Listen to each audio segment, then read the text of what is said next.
ఓం నమో వెంకటేశాయ.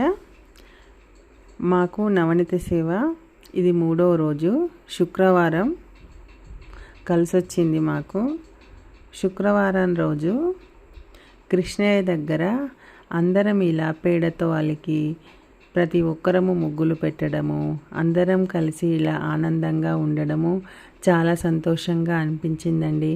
ఎక్కడెక్కడి నుండో వస్తాము అందరము, ఇలా అందరం కలిసి చేస్తూ ఉంటే చాలా ఆనందంగా అనిపిస్తుంది.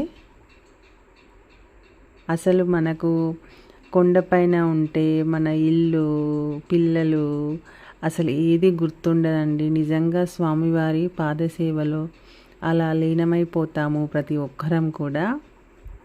చాలా సంతోషంగా ఉన్నది నాకైతే. నేను ఇది 9వసారి అండి స్వామివారి సేవకి వెళ్ళడము. కానీ ఇప్పటి వరకు నేను శ్రీవారి సేవకు 8 సార్లు వెళ్ళాను. నవనీత సేవ మాత్రం మొదటిసారి. చాలా అంటే చాలా బాగుంది.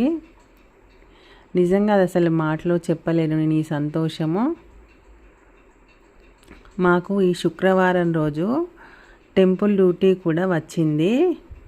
ప్రతి ఒక్కరికి ఈ వారం రోజుల్లో ఒక్కరోజు స్వామివారి సన్నిధిలో సేవ చేసుకునే భాగ్యం కూడా దొరుకుతుంది మనకు. అందరము స్వామివారి టెంపుల్లో ఎప్పుడెప్పుడు పడుతుందా అని ఎదురు చూస్తాము. మాకు అలాగే అనుకోకుండా శుక్రవారం కలిసి వచ్చింది. చాలా సంతోషం అనిపించింది. కానీ స్వామివారి సన్నిధిలో ప్రతి ఒక్కరికి టెంపుల్ లోపలి సన్నిధిలో పడాలని లేదు.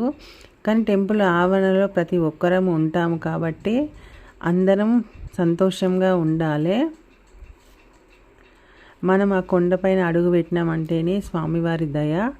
వారం రోజులు కొండపైన ఓన్లీ శ్రీవారి సేవకులకు మాత్రమే స్వామివారి కొండపైన ఉండే మహాభాగ్యం దొరుకుతుంది. అది మనం సంతోషపడాలి. ఓం నమో వెంకటేశాయ.